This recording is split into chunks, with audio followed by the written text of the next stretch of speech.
ឆ្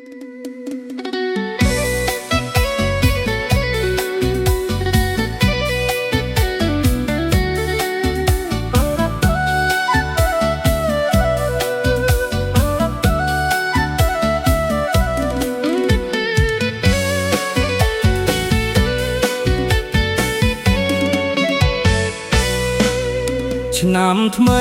បានមកដល់ហើយបើអើយអូននៅឯណាសូមឡើងរួមឲ្យបានជាគ្នាសូមឡើងរួមឲ្យបានជាគ្នាកុំនៅឯកា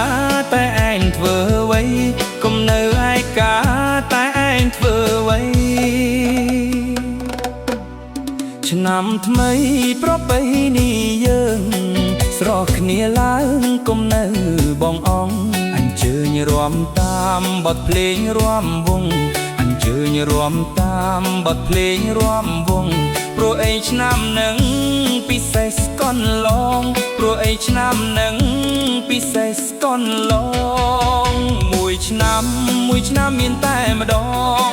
រួមផងច្រៀងផងមានប្រុសមានស្រីរួមជាមួយគ្នាកុំប្រកាន់វ័យរួមជាមួយគ្នាកុំប្រកាន់វ័យ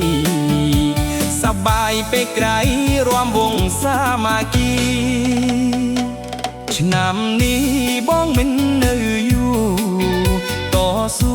សុខក្តីស្នេហាបើអូនព្រមបងឲ្យម៉ាក់ប៉ាបើអូនព្រមបងឲ្យម៉ាក់ប៉ាចូលស្ដីជាគូយកអូនឲ្យបានឆ្នាំថ្មីនេះណារៀបការនឹងអូន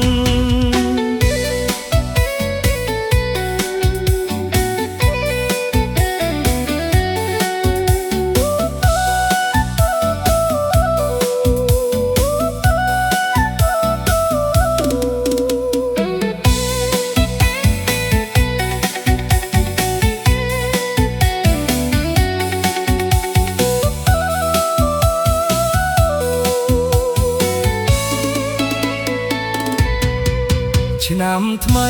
បានមកដល់ហើយបើអើយអូននៅឯណា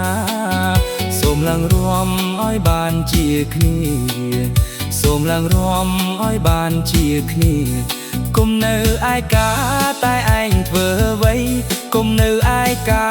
តែឯងធ្វើអ្វីឆ្នាំថ្មីប្រពៃណីយើងស្រស់គ្នាឡើងគុំនៅបងអងអញ្ជើញរួមតាមបទភ្លេងរួមវង់អញ្ជើញរួមតាមបទភ្លេងរួមវង់ព្រោះអីឆ្នាំនឹងពិសេសស្កនឡងព្រោះអីឆ្នាំនឹងពិសេសស្កនឡងមួយឆ្នាំមានតែម្ដងរំផងច្រៀងផងមានប្រុសមានស្រីរួមជាមួយគ្នាកុំប្រកាន់វ័យរួមជាមួយគ្នាកុំប្រកាន់វ័យសប្បាយពេលក្រៃរួមវងសាមគ្គីឆ្នាំនេះបងមិននៅយូរតស៊ូសុខក្តីស្នេហាបើអូនព្រមបងឲ្យម៉ាក់ប៉ាបើអូនព្រមបងឲ្យម៉ាក់ប៉ាចូលស្ដីជាគូយកអូនឲ្យបានឆ្នាំថ្មីនេះណារៀបការនឹងអូ